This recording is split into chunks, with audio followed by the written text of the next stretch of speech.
Good morning. Welcome to the Ethical Humanist Society and our Sunday program. My name is Svetlana Beckman. I will moderate today's program.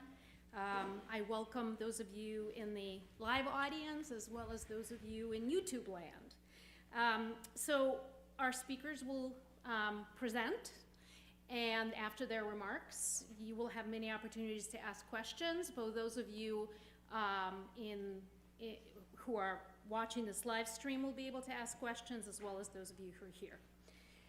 All right, and if you are new to the Ethical Humanist Society, let me say a few words about us. We are a self-governing, inclusive, caring community for those who seek a rational, compassionate philosophy of life. We focus on ethical values that bring people together, not on beliefs that keep us apart. In the spirit of intellectual, philosophical, and artistic freedom, we come together to explore life, nature, and the universe. Like traditional religious communities, we celebrate births, conduct wedding ceremonies, and host memorial services.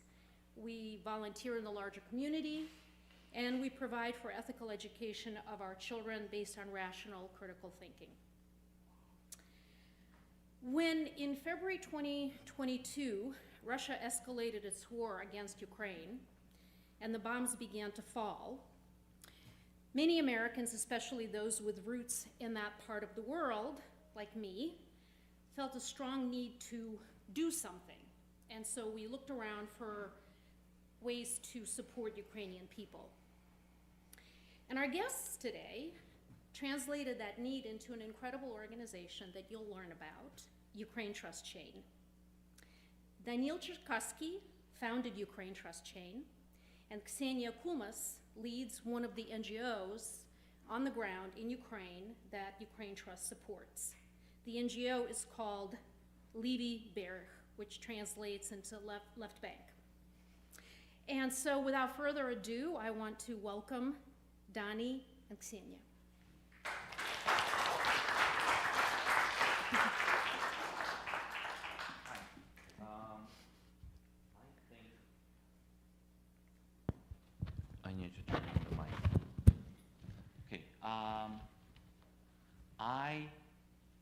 My name is Daniil. I was born in Kyiv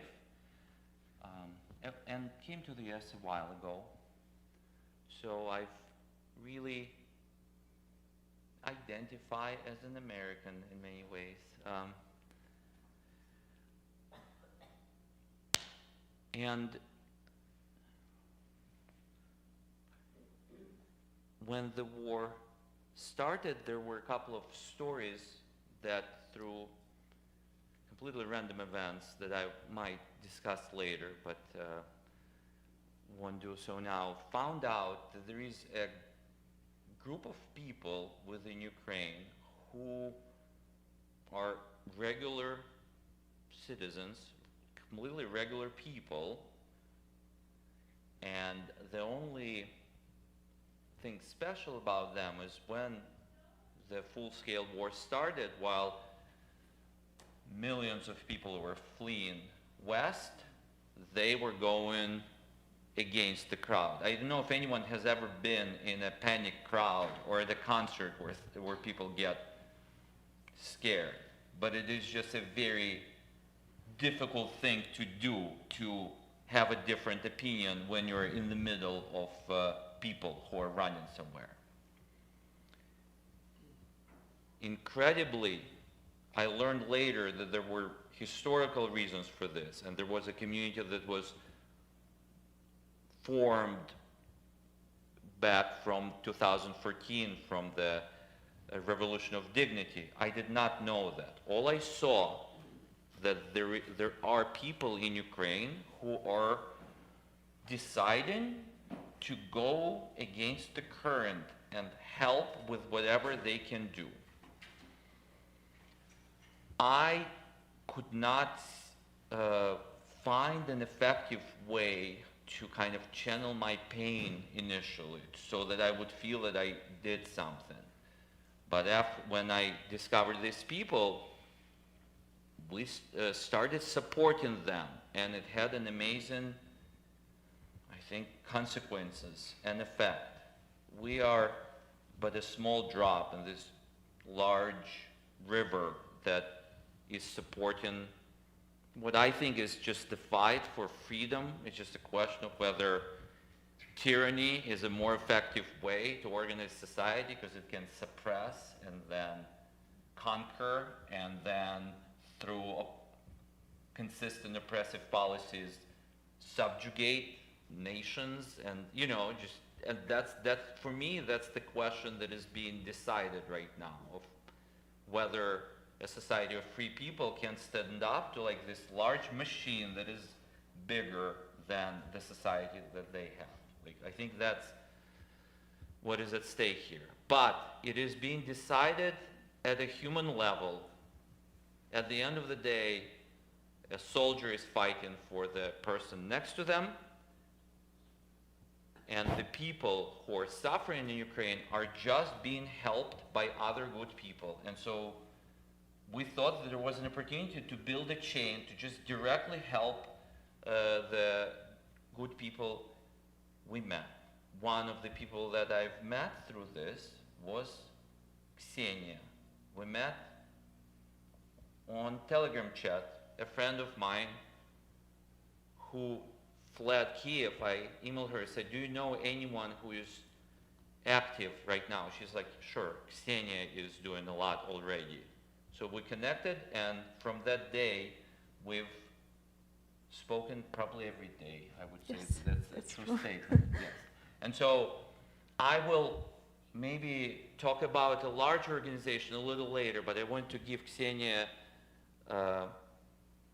space to talk about what Kseniia has done and how she works within Ukraine.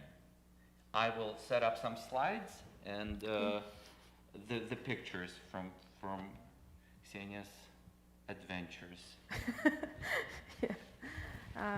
Hello to everyone. Thanks for coming.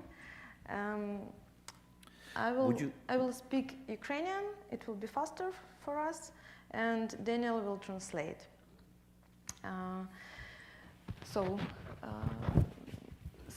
До початку повномасштабного вторгнення Before the beginning of the full-scale invasion, я була флористом, floral artist. I was a floral artist. І у мене був до цього магазин, квітковий бізнес в I had Києві. a flower business in Kyiv. І я їздила по Західній Європі і Україні, прикрашала старовинні замки I was квітами. traveling in Western Europe and in large cities in Ukraine doing flower decorations. Старих замків. For example, I would decorate old European castles with flowers. І приймала участь в різних фестивалях, виставках. I took part in festivals and exhibitions. У мене магістратура з floral art. I received my master's degree in floral art. І вранці 24 лютого, коли почалось повномасштабне вторгнення, And in the morning of February 24, when the full-scale invasion began, я була вдома і мала йти до свого квіткового магазину, робити замовлення. And was about to go into my store because I had orders that I needed to complete that day. Одні з замовлень це були від IT-компанії 10 букетів для підтримання морального стану своїх працівників. One of the orders was 10 bouquets for an IT company who wanted to uphold the morale within that IT company. Тому що в повітрі вже вітало тривожність і очікування чогось жахливого. Because you could feel the anxiety in the atmosphere and the expectation of something terrible that was about to happen. Зрозуміло, що ми вже не відкрили магазин в той день, і я туди не могла. Understandably, we did not open the store that day, and I couldn't. І я туди не могла потрапити 2 тижні, тому що це було досить небезпечно. Ми намагалися не їздити без потреби. And for 2 weeks I couldn't get there because it was dangerous, and I tried not to go there without an acute need. І ми почали на другий день повномасштабного. Ми пішли з другом здавати кров для поранених. On the second day of the invasion, we went to donate blood for the wounded. І першу ніч ми провели на мармуровій підлозі в метро. And the first night we spent on a marble floor of Kyiv subway. Ну, і це було досить страшно для нас, але It was scary. бо ми не розуміли, у нас весь час по телефону приходили сповіщення, що будуть ракетна атака, небезпека, будь ласка, ховайтеся, і тому ми першу ніч провели саме в метро. We didn't understand it because on the phone we started getting notifications there would be a rocket attack, a bombing, and so we didn't understand what to do, and we at first thought that we should go into hiding and hide in the subway station. Потім вже стало зрозуміло, що необхідно допомагати тим. Ну, це був такий поклик, просто особисто від мене, що треба було допомагати тим людям, яким зараз потрібна допомога, і вони залишилися самі. Then I understood that we just needed to start helping people who were left alone. Наприклад, в Києві, тобто росіяни підходили до великих міст, вони зайшли з півночі Києва. For example, the Russians were coming into big cities. Russians approached Kyiv from the north.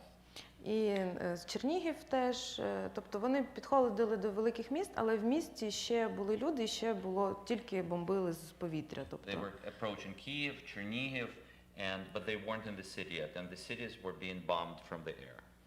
І ми почали організовувати, ми познайомились з Данією в перші дні війни, і почали... Daniil and I met in the first days of the war, and we started... І ми почали supply people in subway. Ми почали надавати допомогу людям, які жили в метро.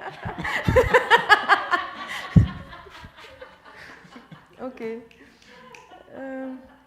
Так, і в якийсь момент ми організували 6 ресторанів по Києву, які забезпечували... At some point, we found ourselves that we've organized 6 restaurants to prepare food.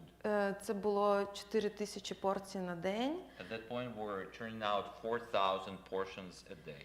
Це для людей, які спали в метро з дітьми. For people who are staying with their kids in subway stations. Також це були блокпости для поліції, яка тримала порядок. Checkpoints, you know, because nobody was able to deliver food to them, so food for police checkpoints. І також в лікарні. And for hospitals. Потім ми також допомагали людям, які залежали від соціальних працівників, які також, на жаль, виїхали з міста. We're also helping people who were relying on social workers for help, because a lot of social workers fled the city as well, and so the people they were caring for were left alone. І вони залишились в квартирах, лежачі самі без медицини і їжі. And they were left immobile in their apartments without food or medicine.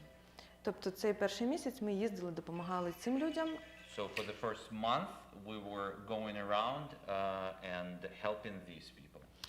Потім через місяць, через 5 тижнів українські Збройні Сили України звільнили Київщину і Чернігівщину. In 5 weeks the Defense Forces of Ukraine have freed Kyiv and Chernihiv region. І ми в перші ж дні поїхали з допомогою в деокуповані села людям, які були місяць під окупацією росіян. In the very first days we started going into the deoccupied villages that had lived for a month under Russia's occupation. Це якраз те, що ми побачили в Бородянці. This is something we've seen in Borodyanka. Це перші кадри, які ми побачили, і я не думала, що я в житті своєму це таке зустріну. Those were the first pictures of the tanks. Tanks, and before it was the residential building in Borodyanka. In the destroyed residential buildings, I didn't think I would see such pictures in my life. І приблизно,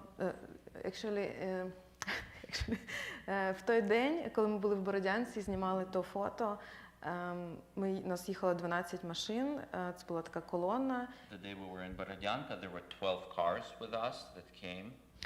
Тобто це було десь 3-й день після звільнення, і 2 перших дні Збройні сили зачищали, і вони збирали трупи. The first 3 days we were just, we were there only 3 days after, and so at that time the army was just cleaning up the area. There were dead bodies. І потім ми вже заїхали, вся територія була навколо замінована, і нас попередили, що не можна виходити на якісь дороги, які, ну, тобто, We came a будь-де. day later, but the entire territory was mined, so we were warned that we cannot really move around or go anywhere from the path where the cars have driven right before you. Так, і коли ми приїхали, от зняли то в Бородянці, той дім, нас було десь приблизно 3 дівчини і десь 20 хлопців. And we're near the destroyed home that you show in the pictures. There were about, we had 3 Three women girls, да. and About 20. mhm.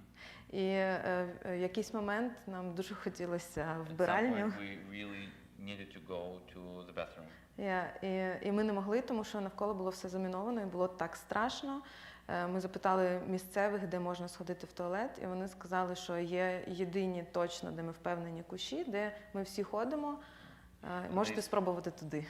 Yeah, and so we were scared, but we really needed to go. So the local people pointed us the bushes that were definitely not mined, where everyone was going, and so we had to go there. Так, приблизно ще 2-3 місяці ми їздили по деокупованим селам Київщини і Чернігівщини. For 2-3 weeks, we were going around in Kyiv and Chernihiv areas. Бачили і спілкувалися з людьми, які пережили окупацію. We're talking to people who lived through the occupation. Вони розповідали, ми зустріли одного дідуся, який виріс і прожив в тому селі на Київщині, і він, в принципі, зустрічав під час Другої світової війни танки.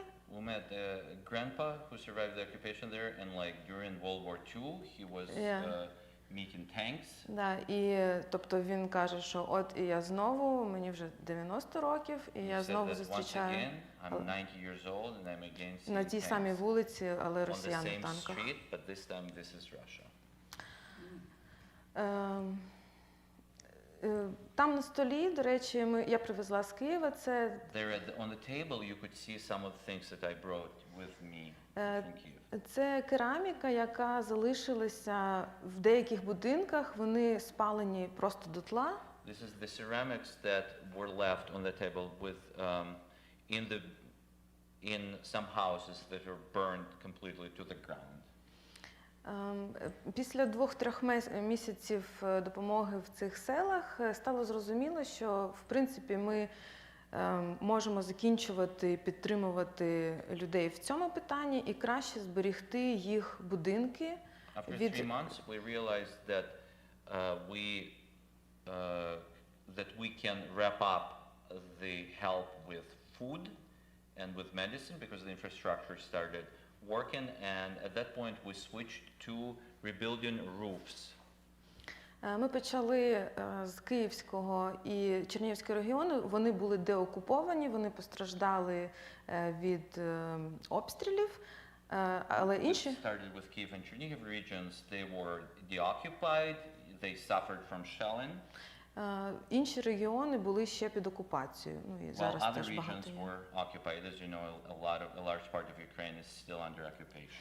Тобто приблизно 5-6 місяців ми відбудовували дахи, реконструювали дахи під Києвом і трохи Черніговом. For 5-6 months, we were rebuilding roofs around Kyiv and Chernihiv, which is the northern part of the country.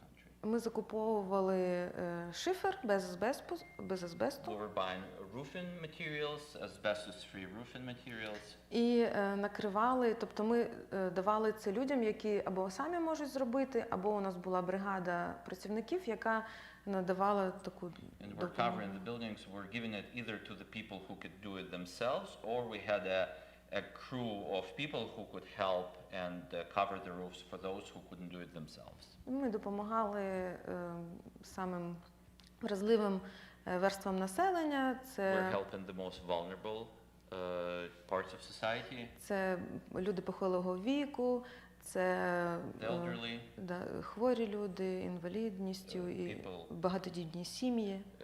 People with disability, families with a lot of kids, with someone sick in the family and so forth. Тобто відносно за півроку ми підготували, з нашої точки зору, Київський регіон до зими більш-менш. From our perspective, we've done what we could and helped prepare Kyiv region for the winter of 23. І якраз 11 вересня звільнили Харківщину. And on the 11th of September, the Kharkiv region was deoccupied after the September offensive. І ми поїхали туди, побачили ще гіршу ситуацію,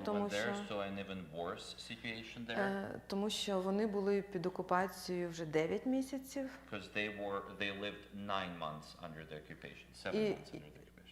Так, 7 months, і під постійними обстрілами. And because they were on the line of contact, the shelling was continuous.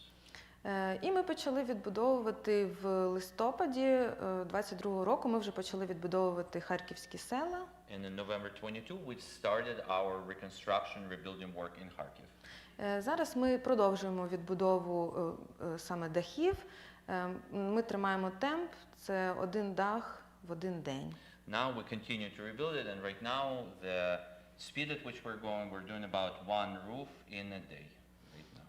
Тобто з минулого листопада, це приблизно 10 місяців, і ми зробили 300 дахів. We've helped cover about 300 buildings with roofs. І для нас це не 300 дахів, а це 300 родин, які ми допомогли. 300 roofs, it's 300 families that we've helped. І це дає людям не тільки допомогу фінансову, і безпеку, і закриття будинку. It doesn't only solve a financial problem for them, it doesn't only stop the home from a continued destruction from weather. Так, і це дає людям надію, тому що вони бачать, що вони не самі. Hope, because they see that they're not alone. Вони не самі з цією проблемою, що є люди, які їх підтримують, і підтримують їх село також. Because they see that there are people that support them with their problems and support the community, the villages where they live. Тобто ми не тільки приватні будинки, а ще й клініку медицинську. Not only private buildings, but also we helped cover a clinic repair that was in that village. Ну, в принципі, це найважливіше, те, що я хотіла сказати, і те, що і це підтримує також село від занепаду і вмирання, бо люди повертаються в ці села, це теж дуже важливо підтримувати.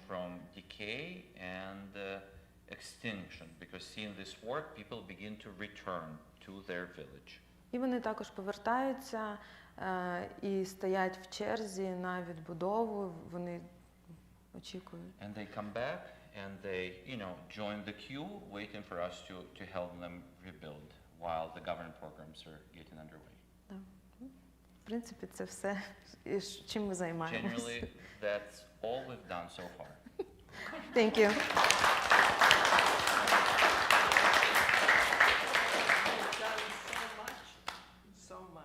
Ви так багато зробили. Я розумію. I understand. Thank you so much. I'm gonna turn off the translating module and just, if I have a couple of minutes, I just wanted to. Absolutely, yeah. Yeah, okay, great.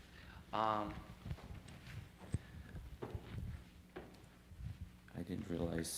I do work for Zillow, just FYI. I was an executive for IT companies for a while currently,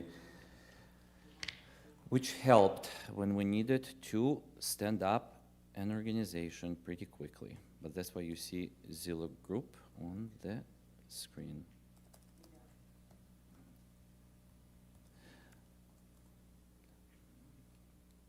I'm not sure this is really needed, but I would say I am here in Chicago. I live in Evanston on Oakton and Chicago. That's where we live. Great. We're neighbors. And I am connected to people here. My friends live here, and everybody who helped us create this organization live here. But we have our other part of us is connected to a lot of people in Ukraine. we build our organization. This is slides that I used in different ways. I would just maybe show the map. This is 1 week of work within Ukraine. So we work with a lot of people within Ukraine. Currently, the network has about 900 volunteers. I would say there are 20 team leaders like Kseniia, but there are many people who work with Kseniia. There are 3 other co-founders, and then there are groups of volunteers that help rebuild roofs in the Kharkiv region where they work, and there are people that agree to bring cars and drive trucks into the dangerous areas when needed, and there are people that come in and help pack food packages when they need to go on a trip. So it is a larger network. And I am blessed, and my team, I think, is blessed that we feel we're just connected to really amazing people. I mean, you've seen Kseniia talk right now, but it is also, there is a layer of society within Ukraine. And whatever the political reality is, whatever war does to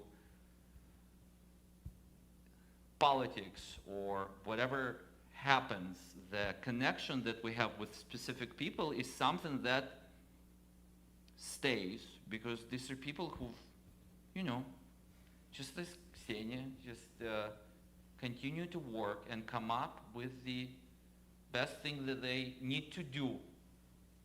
We are relatively small, right? But also it is very direct, and therefore it is very effective. It's not the only kind of help that is needed, but it is a part of the process that is important. So we just think of ourselves as this conduit, right? A chain, a connection between us and great people like Kseniia that do really important work. There are a lot of different, in fact, I would say almost whenever I see a news story in Ukraine, I know how we are connected to it. There was a terrorist attack 2 days ago, for example, that hit the village of Groza in Kharkiv. Our volunteers went to that village 2 weeks ago, delivering food. After this tragedy, this same group went again because they knew the people there and they wanted to support them. And so they were there yesterday. The variety of experiences that comes through this is immense, and it is difficult to process it all from here. We're just imagining how things are there. I did go to Ukraine a couple of times just to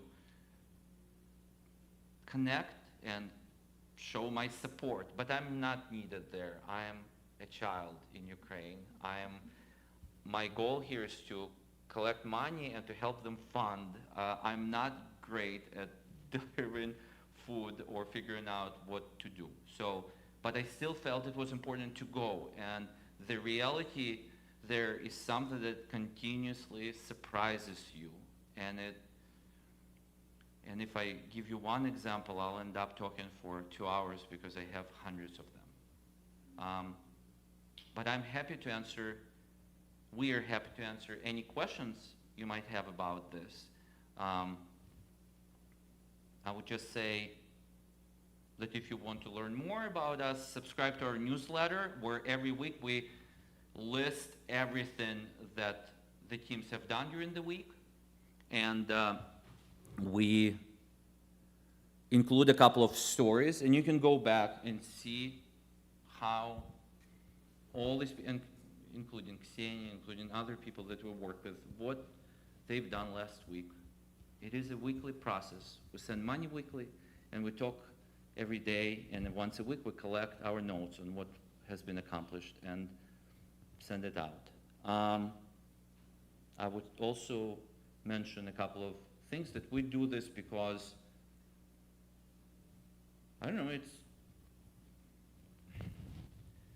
basically we haven't spent a cent on administrative expense ourselves because we're all professionals, you know. I'm an executive at an IT company, so, and our team, Lilia, Masha, we're all just motivated to do this. So we just don't try to make sure that we spend $0 in the US. But there is a lot of support that we received from many communities in the US. It's actually incredible how personal this was for so many people here. It is a mystery that a year and a half later, with so many things happening around the world, there is a community that continues to support Ukrainian volunteers. I think those are the main things, but we will be happy to chat and answer any questions. Thank you.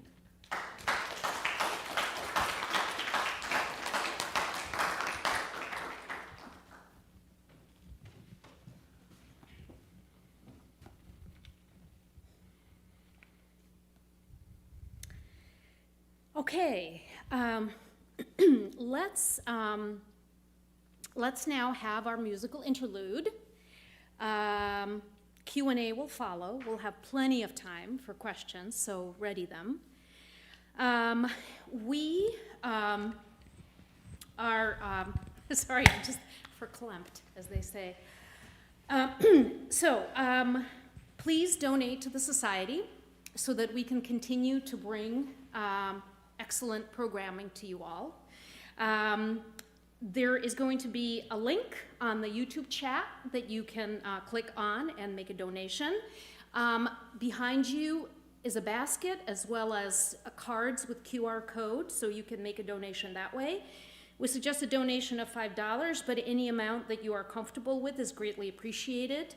Thank you for sustaining the Society with both finances and the work that you do for us. So here we go. Intermission.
Вау. And we stopped at Odessa Welcome back.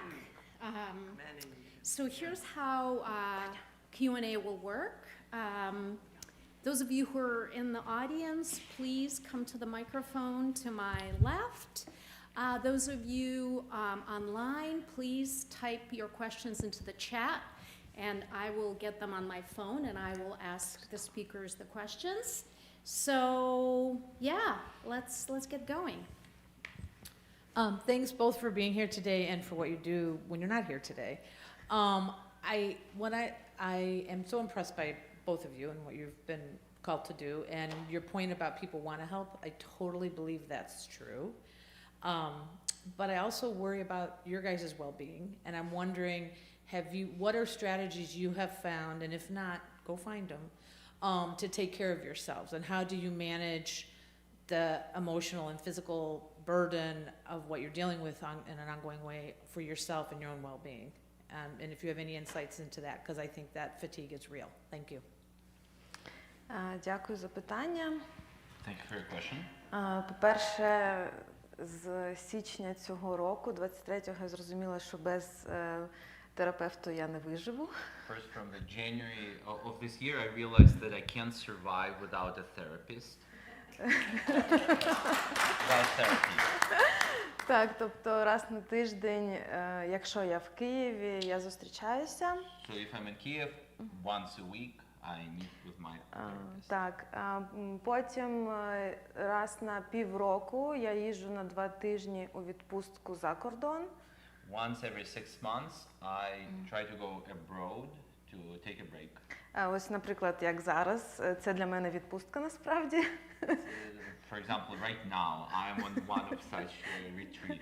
І, насправді, коли я приїхала сюди, то я спала по 12 годин в день, тому що тіло розслабилося, і я в безпеці себе почуваю. When I came here, I slept for 12 hours each day because my body relaxed because I feel safe.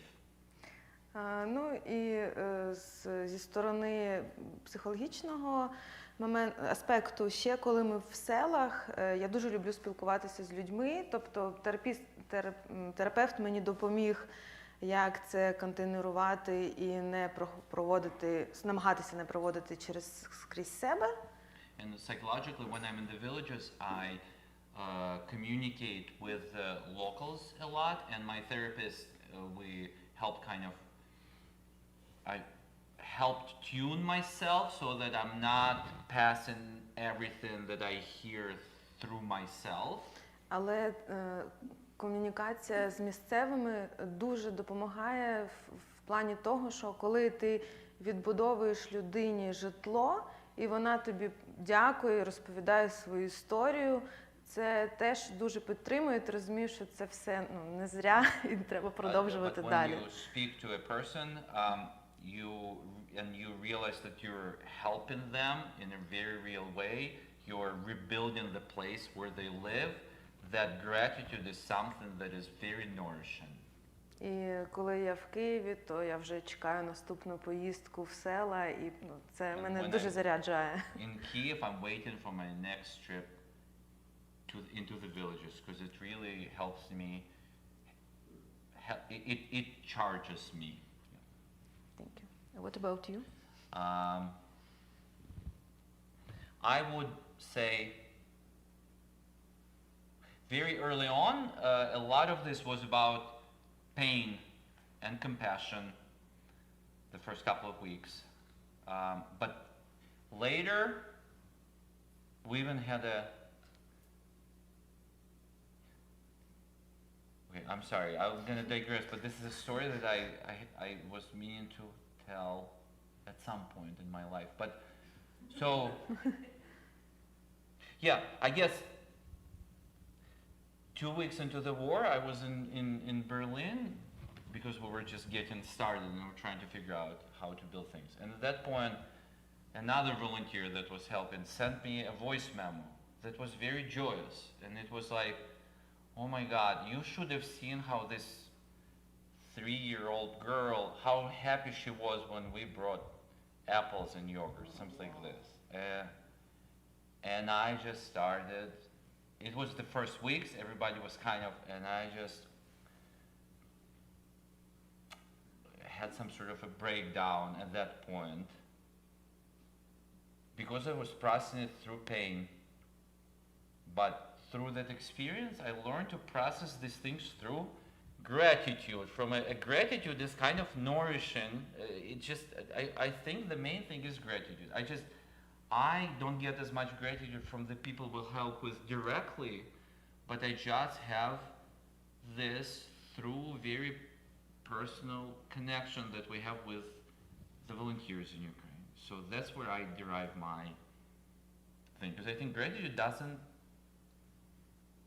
tire you, you know, it's just something that just, yes, that keeps going. It's really, but it does take effort, because we're trained to like reject gratitude for small things, and I just have to shamelessly accept gratitude, because I know that it's not for me, it's actually for people that gave money to the org. So I have to accept it, because I have to thank people who actually made this gratitude possible. So, and yep, and you just learn to do it, and after a couple of months, it's just very natural. As people say thank you, you're like, thank you for saying thank you. Are you satisfied with the help that President Biden is in support of the Ukrainian people? And can you make any further suggestions as to what he could do more to help? Do you want to take this? Or I think it's better for you. I focus on gratitude myself. So I'm grateful for everything that people have done. As I mentioned, I was a bigger pessimist before. In fact, my horror in the first few days was that I expected for things to just fall apart, for nobody to step up. So everything that I've seen since then was a major reassessment of where humanity is. And so I do have hope from what I've seen. I would say that, yeah, I would say that, like, just the amount of hope, it's just a very direct thing. If there would be more anti-aircraft weapons, then fewer rockets will hit the homes, and then we'll have to collect fewer money across the globe to rebuild it.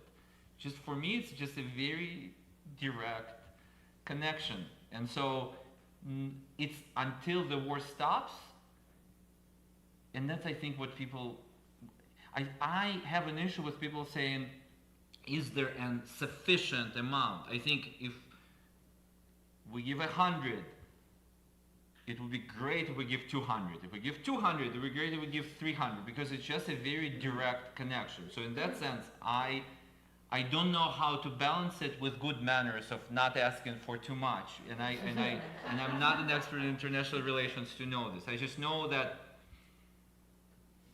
the military needs everything. Like, if you compare Ukraine and Russia's military capability, every single piece helps. And Ukrainian soldiers are just so careful, and Kseniia has more experience working with the military. They're kind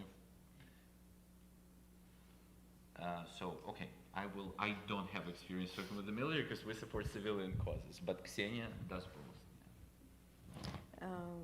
У мене дві неприбуткові організації в Україні. Одна з них працює з військовими, одна відбудовує дахи. I have two NGOs. One supports the military, another one focuses on rebuilding and humanitarian work. Тобто кожен день ми, от, наприклад, навіть тут Даня чув від військових, я отримую голосові повідомлення, вони розповідають, як йде, що вони бачать, і вони знаходяться на лінії зіткнення і так далі. Ну, тобто потрібно все. I'm getting voice memos from people who are at the line of contact, and they need everything all the time. Yeah.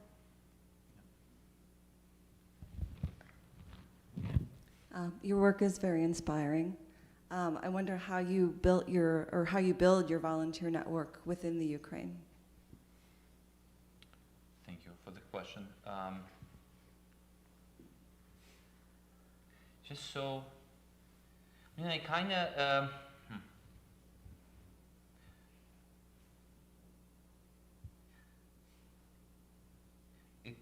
I went to Georgia on an ethnographic expedition in November to study polyphonic singing in Georgia mountains. And the group that I went with happened to be from Ukraine. And I made friends with them.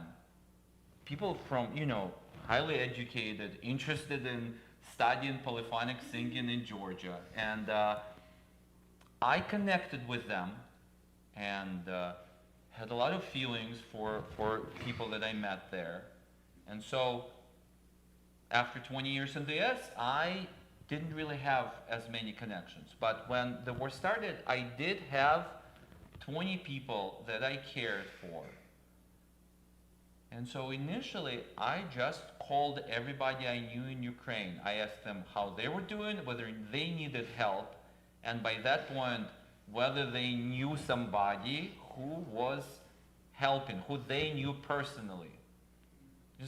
Just imagine it's your good high school friend who you respect, and they tell you that there's another person that they respect, and they are real, and they're doing this, and then you can talk to them. That's how I met Kseniia. That's how I met the first 7, 8 teams. And then as the work starts going and as you talk every day, you get connected organically to other people because it is a community. There are, people are not in isolation. So we're working with a group that was evacuating orphanages, for example, right? That I met through this group.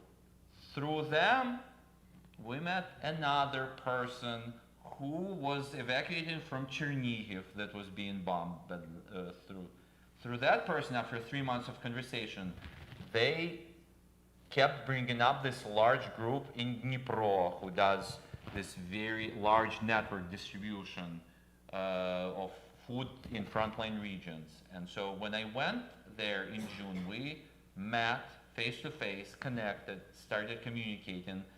And because there were a lot of people kind of helping joint projects with those organizations, we established trust. Right? So it mostly starts with personal trust, and I don't have a system for it other than making sure, and I'm just not the only one. We have a group of people in our org, right, who are all together. Multiple people are talking with the team. We all have our views and opinions on this, but it grows organically. And when, as a group, we have trust for someone, we try to help them out when they have a need, right? And it starts this process because, like, regular financial assistance that doesn't come with priorities, where it's easy to redirect this money or to spend it on something that orgs usually give you a grant for something very specific, whereas we focus on the relationship. And so that trust allows people to plan and to be creative about what to do next. And I think our goal is not to grow. Our goal is just to support the people that we trust, right? And that are actively working. That's kind of, it's not a system, it's just like how trust networks grow. I've never done this. I'm surprised myself that it works this way. Yeah. Well, Donnie, could you tell the founding story, the first link? Thank you. Yes, this is a great, I did mention that how I just realized that there were volunteers in Ukraine. So the war starts on Thursday. I have a ticket to New York on Friday. and I go because we just can't, you just don't have any energy to stop or reroute or do any change. It just was so weird that I still went to New York because it was easier than not going somehow. And when I came to New York, and I keep waiting that something is going to start happening to me. Like that's the feeling that we all lived with. Because I'm in Kyiv, when I hear news about the tank entering Abalon, which is the neighborhood that I'm from, like it feels like, yeah, the tanks just hit Ray Harrison campus, came out on Lincoln, and our army is gonna meet them by the pizzeria on Lincoln and Howard, right? We're setting up there, and this is what it feels like when it happens in your city. And at that point, a message comes in, and then I remember, wow, my friend had a surrogate mother in Kyiv. He was waiting for this. I forgot about that. It was just like part of my friend's life. It just was, kids were supposed to arrive and we would like welcome them, and then under the bombs, she gives premature birth to them in Kyiv hospital. And they run out of premium food very quickly. It's just not something that is insufficient supply in every hospital, right? And so on Sunday, we're just kind of try to figure out if we can help get them out somehow. And we realize that it's going to be impossible. The roads are blocked. This is the night that Kseniia is just coming out of the bomb shelter and starting her work. We didn't meet back then, and so we're just trying to figure out how to get food to them, and we're completely desperate because it's a Kyiv. No, we haven't been to that city in 25 years. I post a message in my Facebook, which is mostly my circle of friends here. It was a completely desperate move, but something happened to the algorithm those days, probably, and I get a comment from a random woman who says, okay, I'm gonna go. And immediately I start receiving voice memos from this woman. She's like, she's a great friend of mine, Natasha Mitsuta. She's a realtor, a really tough, self-made realtor person. And so she apparently drops off her 15-year-old daughter at home and gets in the car and drives and checks social messages to see if anybody needs help. This was a completely new concept for me, that people would behave that way, right? It's just like, I cannot imagine myself doing this with my 16-year-old daughter, that I would drop her at home during shelling, and rather than staying with her, get in my car and start driving down Oakton to see if somebody will tag me with a random request for help. And then she lived in, yep, I'm gonna go to that pharmacy. Oh, okay, there was a lot of swearing on those voice memos. And like, they just shelled the pharmacy on Pechersk, and I'm not sure if I'm gonna make it across the river. So that was, and I have this voice memos on this phone still. And I'm like,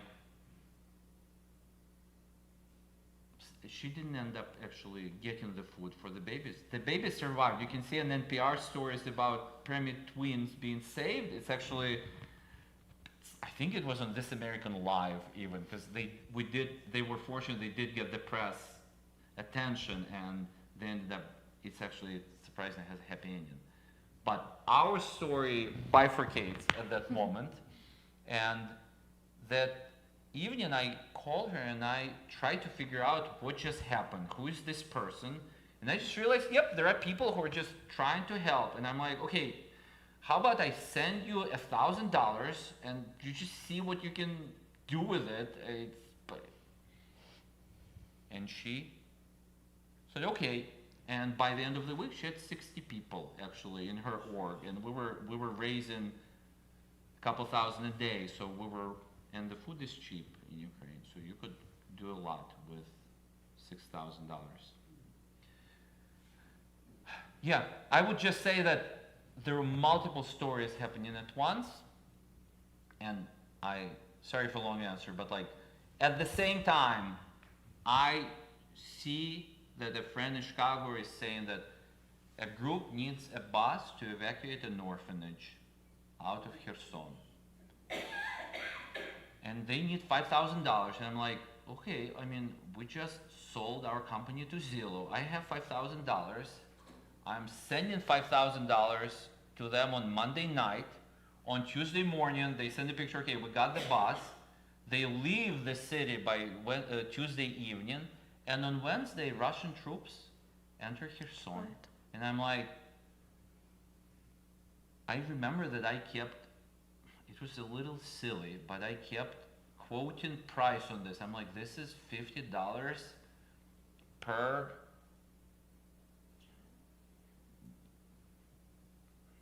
it's just very low price of, you know, for saving somebody. And then I called everybody I knew in Ukraine to see if they know someone else. Yeah.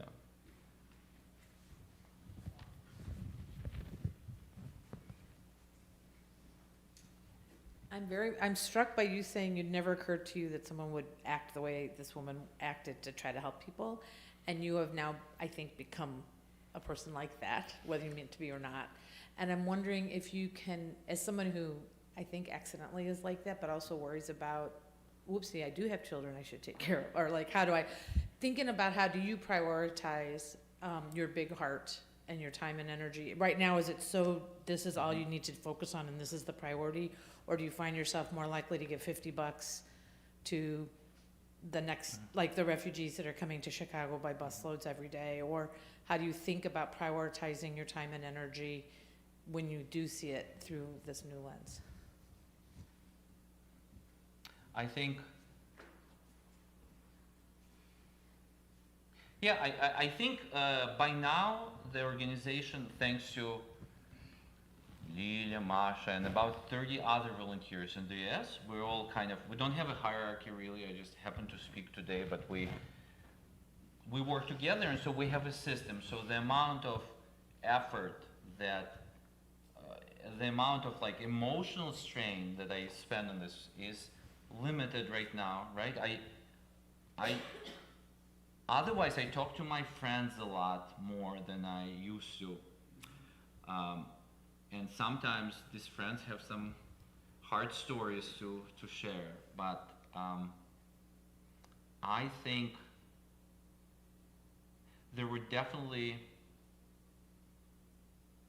points in this where there was a lot of strain on the family, but I do try to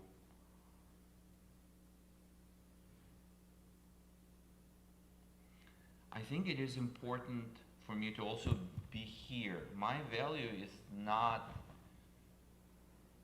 moving to Ukraine and being there, right? I feel like we're connecting people there and people here. So I need to be there and here. Sometimes it gets confusing. Sometimes it gets stressful. Sometimes there is a difference. There's a gradient of this, but I definitely, I definitely try to be here as well. And I think the emotional support comes from connecting to people around me in the United States, because our Ukrainian volunteers have a lot to deal with. I'm not counting on them to give me emotional support, unless they come to the US, where they and if that would be my. Does that answer the question to a degree? I think right now just this thing works and it's efficient. So if I can spend some extra effort on something, we would spend it on this organization because it just has all this it's set up, it is efficient, it is quick, it is clear how to do this, right? And so I do have a pretty narrow perspective where I feel like I have my segment, and that's where I apply this. I think looking for something completely different, like right now, is not the right moment for me to find a new mission of some kind. What can we, what can we do to help Ukraine TrustChain? So I think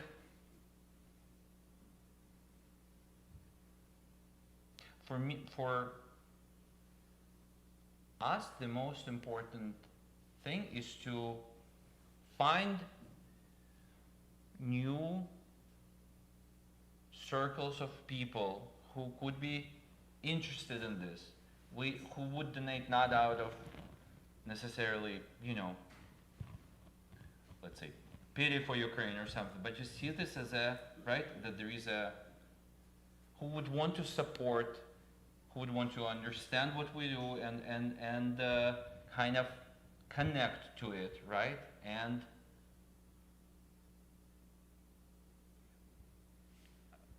if I could, I would like more people to think about it and to see that it is a great way to do something good, right? Even in the American context.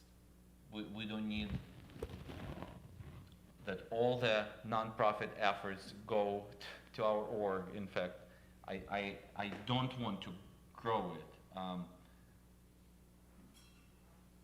I am afraid always that this thing will stop working, but it hasn't happened so far.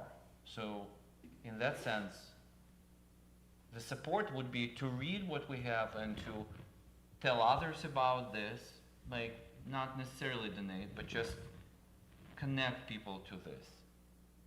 From a practical perspective, what really helps is connections with the press, simply because it's just a way to connect to a lot of new people. When hundreds of people see it, usually there's a certain percentage with whom this message resonates, and they become involved, right? It's a very peculiar hobby, I would say, to follow the efforts of Ukrainian volunteers, but I think it's cool. I think it's good. I think it's very useful,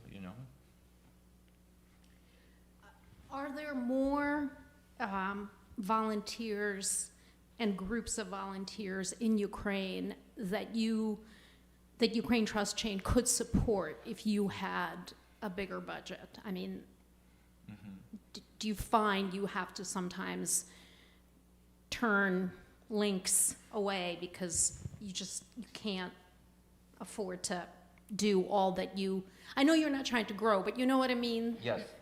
I think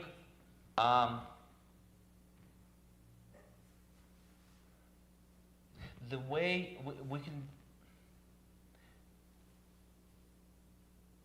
a good example, like this winter, right now, a large push, right, is to help people survive the winter. The expectation is, as we can see now, that the bombings are going to intensify and escalate. And last winter was spent, there were a lot of blackouts, and I was there in February. Cities were dark at night. Kharkiv, for example, it is a very special feeling when at 7 p.m. you walk a city that is completely dark. It's just you don't want to hang out. You just want to go home and sleep, usually in a dark city. So we expect this to be worse this year because last year, as always, Russia gets better at destroying infrastructure objects. So to offset this, we are putting together a project, for example, to deliver firewood to the villages that will for sure not have electricity, like along the front line. And so from that perspective, they will support 1,000 families, right, in Kyiv villages. They could expand this to support 2,000, and they could expand it to support up to 5,000 families, at which point it gets too big and too complicated from a storage perspective. But there are a lot of projects that have room to grow. It doesn't matter whether you bring 1 truck or 2 trucks. It matters if you bring 1 truck or 10 trucks, because then there is a betchin and there is a risk of attack on a large group of trucks and so forth. But 1 or 2 is basically the same. So we would, and as they do this, more people join an active endeavor. Like there is an initiative, there are more people needed to assemble these trucks. People from the community of people who help the volunteer projects, there will be more of them that would show up to help load the trucks, basically. So in a way, they're not, it depends, but many of the groups are kind of porous, you know, they're dynamic. People come and help, right? And we just, so in that sense, with more funding, we would get to more villages through the same project within that range. There is a threshold for sure, like if we got a very large, increase, we wouldn't know what to do with it, right? Because we're not an industrial, we work through smaller organizations, right? I think so there is a range, but for sure I think we could be doing 2-3 acts, but it would feel the same. It will look the same on the report. It just, instead of we helped 1,000 families, which is a lot, 1,000 families of firewood, that's 3,000, right, tons of firewood. Like if you imagine what 3,000, this is this entire building full of many times over. That's 3,000 tons of firewood. Yeah. Anyway, so we could do more that way, but for me,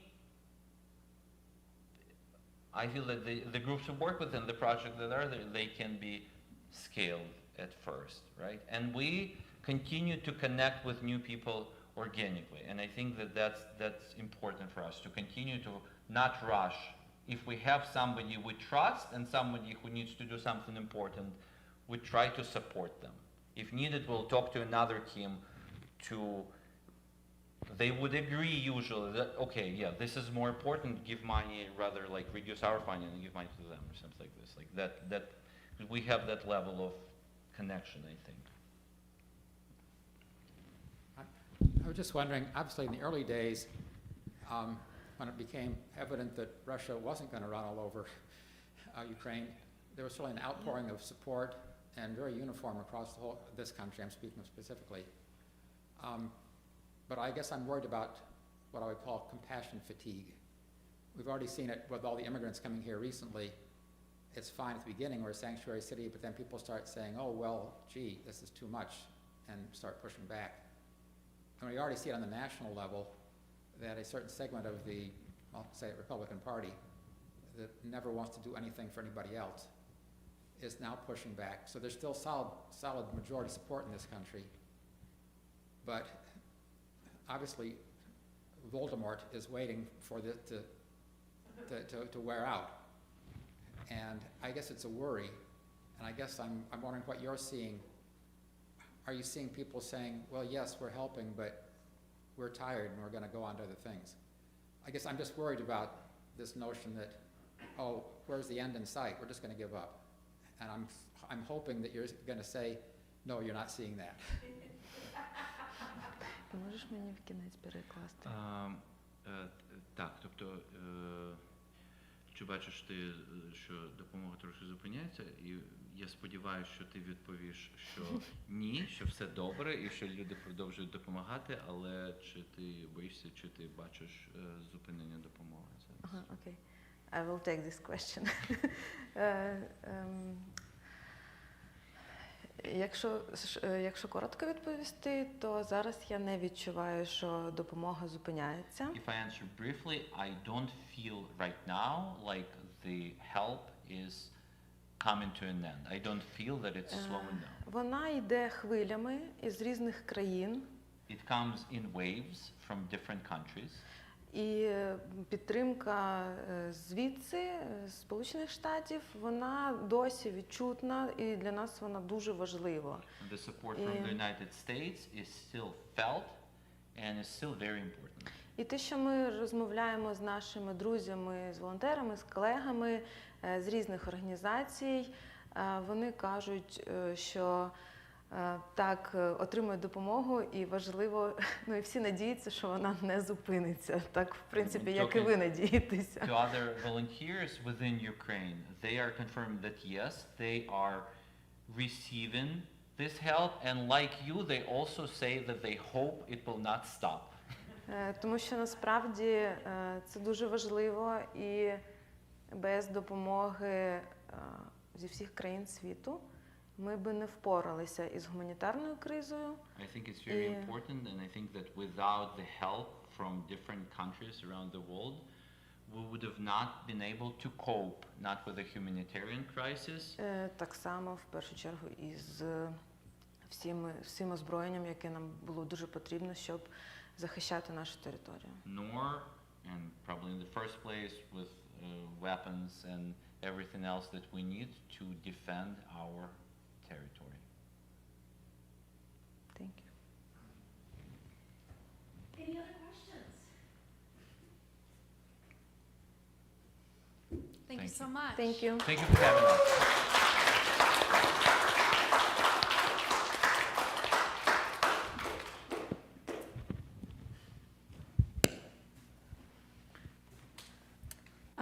We will now adjourn for some coffee and snacks and some more conversation if our guests can join us. So thank you for coming, and see you next time.